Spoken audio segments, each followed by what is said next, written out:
কিন্তু আমি যে আইপিতে ভিজুয়াল পোস্টার দেখতে পাচ্ছি, ডেড বডি আমার চোখের সামনে পড়ে আছে, আর খুনি হাতে ছুরি নিয়ে আমার চোখের সামনে দাঁড়িয়ে আছে। তার মানে হচ্ছে আপনি বিজন বর্মনের খুন করেছেন। আপনি যা দেখেছেন তা ভুল দেখেছেন।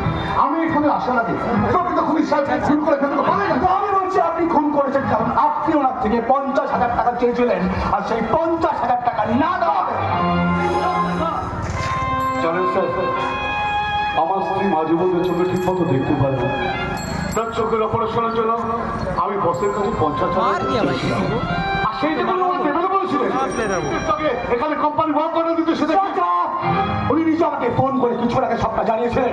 আমি আমার সমস্ত কাজকর্ম ফেলে এখানে ছুটে চলে এলাম, আর এর মধ্যে আপনি ও মাই গুডনেস কেন উত্তর দেন। আপনি বিশ্বাস করুন, আমি এত বড় স্বার্থপর বেঈমান নই।